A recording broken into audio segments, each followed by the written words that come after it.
This video and all other videos on this channel are for entertainment purposes only. The content of this video and all other videos on this channel are the opinions of the creator only and do not constitute legal, trading, investment, or financial advice of any kind. Investing carries a high level of risk and the majority of retail clients lose money. Do not invest any capital unless you understand the risks and you are prepared to lose it all. Alright, hello and welcome to Camel Finance. I'm your boy Camel, and today I've got a couple of cool things I want to show you.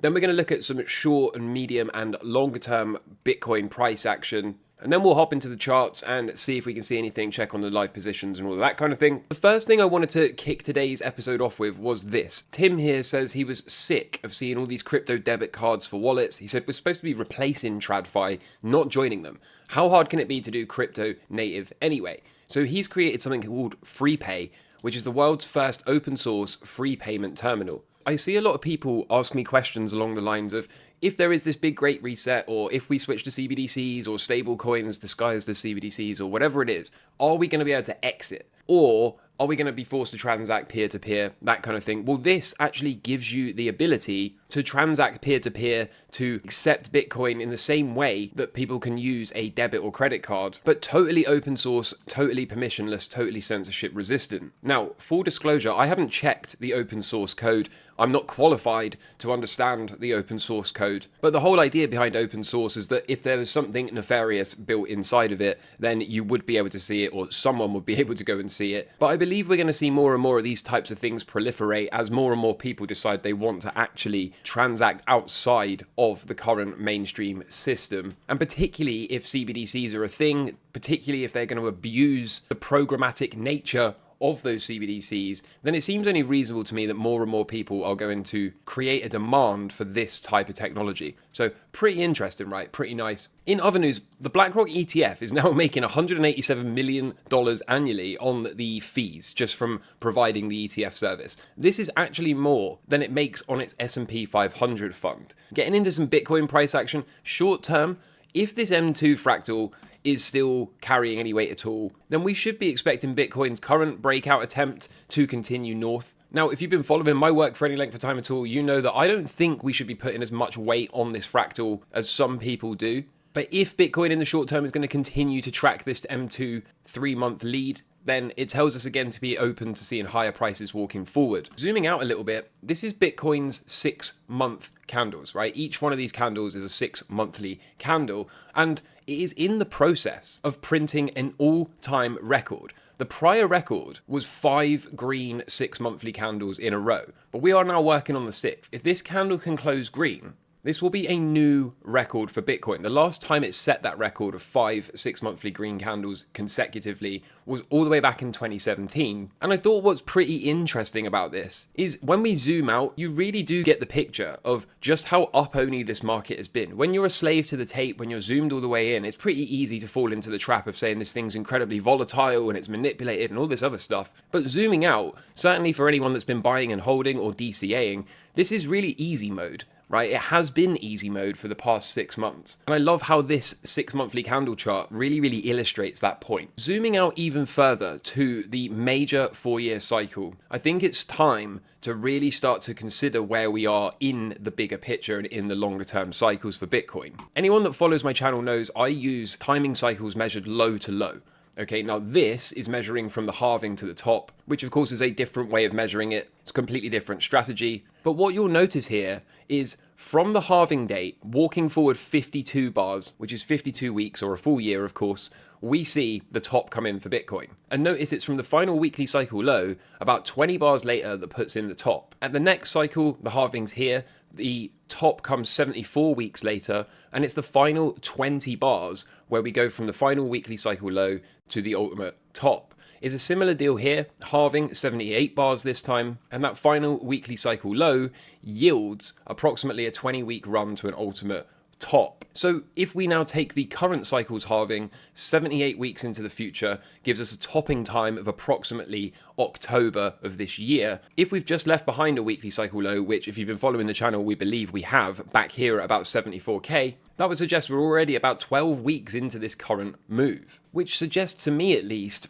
based on my timing cycles, we might have as little as 8 weeks left to the top of this weekly cycle, and that weekly cycle may well end up being the ultimate 4-year cycle top.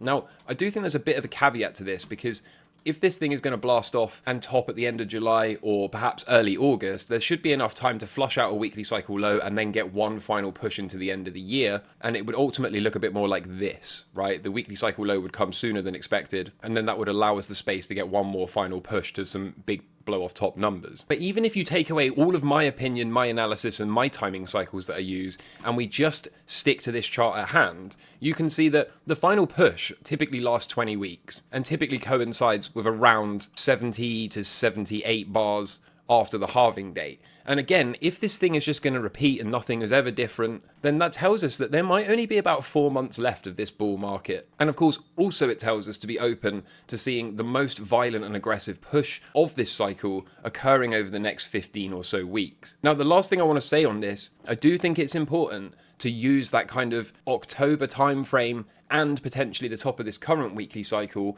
as a take profit area. Assuming you're not one of these people that's going to buy and hold forever. If you are, there's nothing wrong with that, of course, you do you. But if you are looking for an area to take profit in, it seems only reasonable to perform some damage control sometime in this window, especially if what we see over the coming weeks is a big, strong push, monthly candle for the first time in history. Seems like a nice spot to start thinking about lightening up the stack a little bit if you are inclined to, of course, take some profit this cycle. This final blow off top portion of the rally tends to cover a lot of ground extremely fast. Even this one, which was the most lackluster, was a 100% move. And if you think about it, that only makes sense that we would start to go near vertical now, because if this indeed is a parabola, then the later we go, the more violent and vertical it tends to go. So just keep open to this, right? It's probably going to get pretty euphoric in here. It's probably going to get pretty wild and crazy in here. People are going to be tempted to keep moving the goalposts, both in terms of price and time. But it will be important for us, again, to do our best to read the tape and, most importantly, to read other investors and traders' emotional response to said tape. The more vertical we go, the more it's expected that people are going to get extremely greedy and euphoric and complacent, and the more the herd will start to shift to being extremely one-sided. And remember, it's at those inflection points when the herd is extremely one-sided that it pays to take the other side of the trade. Now, I often say wild times to be alive. I probably overuse that term, but take a look at this right here, because as for the stock market, the old Buffett ratio has soared now past 200%. And as Sven points out here, they haven't even started QE yet. In fact, they are nowhere near starting QE, not only because they clearly don't want to start QE anytime soon, but also because QE doesn't really even work unless rates are at or near zero. So first, we've got to start slashing rates towards zero before we can even entertain any kind of serious and outright printing and Fed balance sheet expansion. Which tells me that even though I am pretty bullish in the short to medium term, eventually this thing's got to come tumbling down, right? And it's during that big crash that the recession will likely set in. Once we've got the recession in place and the Fed realizes it is late and behind the curve, it will start slashing rates towards zero.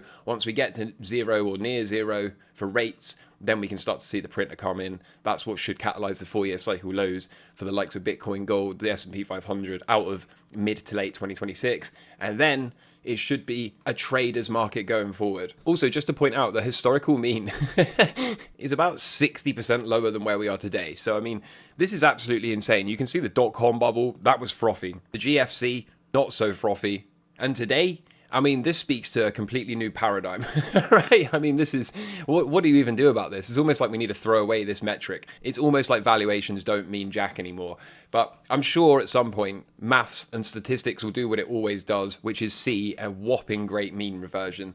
So it's going to be a pretty interesting couple of years, to say the least. Since we're on the Bitcoin chart, 110K working on a breakout, okay? So all I really want to do is see this thing push, and then we can scratch off the fake out failed cycle, then we can scratch off the truly failed cycle, and in just a few short days, we will have gone from having 3 possible outcomes and some complexity in the system to, okay, we know what's going on here, we're positioned for it, let's see if we can get that big matching leg, something akin to this, right? Straight out of here. That will give us the top for the weekly cycle, take some profit, hunt that weekly cycle low, and then hopefully we can do it all again one final time into the end of the 4-year cycle. But I don't want to get too ahead of myself for now. Until such time as this is a big green candle above the prior high, then I think we've got to take our time here. I don't think we can get too excited about this because the other 2 scenarios are definitely on the table, at least from a cycle perspective.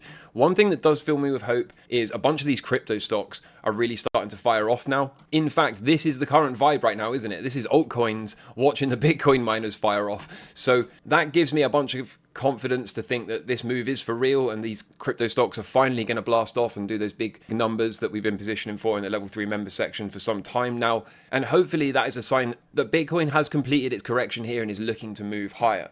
So for now, at least long and strong, but I can't really be super confident in a big push to the top of the next weekly cycle until such time as we are decisively at all-time highs and continuing to close daily and weekly candles higher and higher up. As for gold, looking a little lackluster, but that should be the cycle low, especially if I turn my indicator on. It has picked this low, so we'll see what happens. I do think we need to be extremely cautious here, because if we think about how a typical weekly cycle runs that's bullish, right? We go 1 right trans, 2 right trans, 3 right trans, left trans, and down. That gives us our larger order degree cycle. But of course, if the thing is bearish, what we typically get is the inverse, right? We get 1 right trans, and then we get 1 left trans and fail, 2 left trans and fail, 3 left trans and fail. So instead of 3 rights and a left, we get 1 right and 3 lefts. And that makes up the larger order degree cycle. So if we take a look at this, hopefully this is going to morph into 1, 2, 3 rights and then a left to complete the weekly cycle. But of course, if what we see here is a left translation and a failure, then it will have all the familiar characteristics, hallmarks, and symptoms of a right trans, a left trans, and then that would tell me at least to expect 2 more left translations and failures into the next weekly cycle low. Now, that's not been my base case at all, as I'm sure you probably know. In fact, my base case is that I'm probably one of the biggest bulls on gold in the universe. But as ever, right, the whole point of having a strategy, the whole point of using a system is that it gives you invalidations, right? We can easily sit here and say long and strong continue to push, all the while we're not seeing the market prove to us that it wants to move lower, but start to get left translation and failure here. And I do think that we have to kind of move to a plan B stance. So until such time as we see that, no need to worry. I do see some encouraging signs from the likes of silver and the mining stocks, for example. They seem to want to break out and move higher here, at least for now. So we'll see what happens, right? But like I said, just be open to the idea that if it is going to produce cycle failure here, especially with left translation, that would not be a good sign and would imply that we've got a bearish weekly cycle at the least here. And as for the stocks, right, happy days. Cycle's doing cycle things, long and strong. Seems to me like we're going to continue to punch through all-time highs for about another week or so and then head down into the next cycle low window, find a daily cycle low, and then hopefully we can add another position, move the stops up, double the exposure without taking additional risk,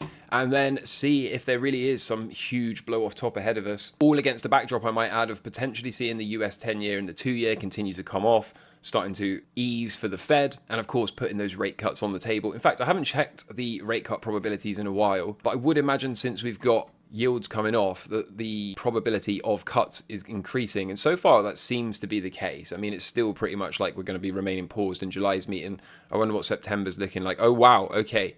So yeah, I mean, this is probably because they know the top is in for the yields. The yields are going to move lower now. That whole tariff tantrum and bond capitulation is done with. And also the Fed is undeniably behind the curve, right? We know it's behind the curve for inflation. We know the labor market deterioration continues to proliferate. So, I mean, yeah, everything's kind of going according to plan. What else is there to say, really? We'll continue to take it one day at a time and stay on the right side of the trade. So until next time, I'm your boy Camel. Take care. All the best. Cheers. Bye.